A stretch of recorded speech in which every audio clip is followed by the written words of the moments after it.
Welcome to my show, simply entitled Women Influencers, where you will find inspirational stories of successful women in business. I am Veronica Malalas, CCIM, founder and CEO of the Capstrata Group of Companies, providing commercial real estate development, brokerage, and property management services in the greater Orlando area. This week, we have another installment of the compiled questions that my guests have asked me in the past. Here are clips from the episodes of Andrea Simon, Ral West, and Tamika Moses. Please don't forget to hit that thumbs up button and subscribe below. I welcome your comments and please share with someone who can benefit from this podcast. Well, as a podcast host myself, I'm always interested in why other people have created the podcast. So my question for you is, the point of your podcast, how are you making it valuable to yourself and to others? And give me some wisdom in your wisdoms. I love talking to people that I would never have connected with, just like you, Andy. I would have never thought that I would connect with someone like you, an anthropologist who's in the corporate world. I love that.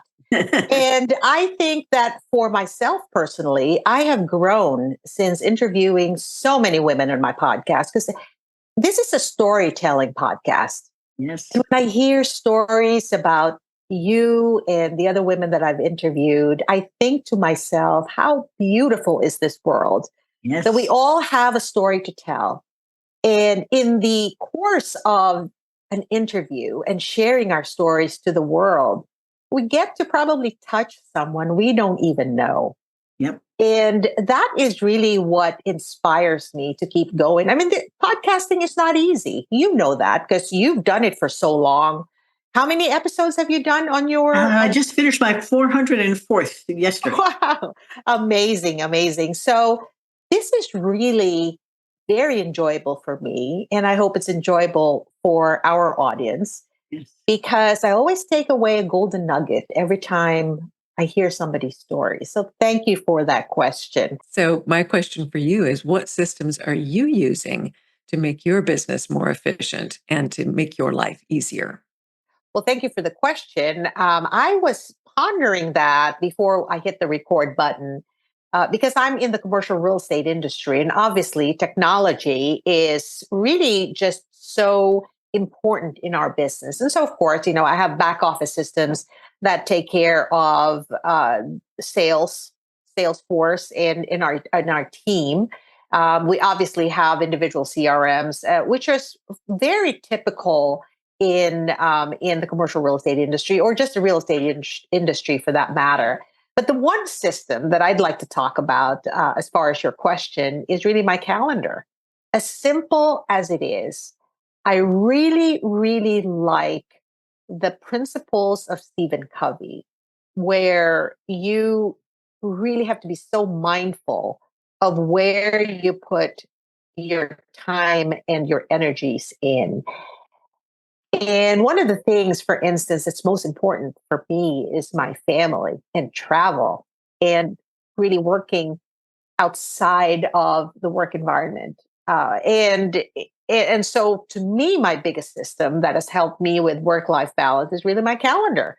And the first things that go in my calendar, especially towards the end of the year for the following year, are the blocks that are important to me and my family. My kids' birthdays, whatever that is. That is the biggest thing that goes in my calendar first. And then, of course, after that, work. And I want to make sure that I'm only working from Monday to Friday, try not to work on a Saturday and a Sunday, so that I can do the other things that will help balance my life and my mind, really, honestly. You've had such a profound career. You talk about looking at me. I look at you of what the things that you're doing, especially at the on NAR on our national platform for commercial real estate. And I want to thank you for that. And I want to ask you, what are some of the challenges that you have overcome as well? What is one challenge that really sticks out to you? Well, and thank you for that question, Tamika. Well, I've said this several times on this show that I'm an immigrant from the Philippines. Mm-hmm. And there are 3 layers of challenges really as an immigrant for me, right? I'm an immigrant, I'm a woman, and I'm a woman of color. And I'll talk a little bit about the challenge of being an immigrant more than being a woman and a woman of color. because I grew up in the Philippines and went to university there. And of course, my whole cohort there now, many years later, are very influential, very powerful.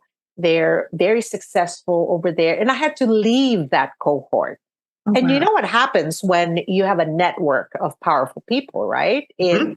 They're the ones who can help you actually be catapulted, right, to Yes. success. But I left all that and I came to a country where I didn't know anybody and nobody really knew me. So Mhm. that was really a very big, and I'm sure that most of the immigrants who probably are listening would probably say, yeah, that's right. That's the hard thing about moving from one place to another. And it doesn't really have to be just an immigrant. I mean, if you move from one state to another, sometimes those same challenges really just are in front of you. Yeah. And I think that when you have no choice but to rebuild is when you actually just create or start to find a little bit more passion and focus because you have no choice. You have to. You have no choice. You have no choice. And I am blessed because I was also a part of leadership. And frankly, the Realtor Board actually is the one that welcomed me and encouraged me and really motivated me to keep going. And I found commercial real estate, and through the CCIM organization, and of course also NAR, I really just found my place Yes. again.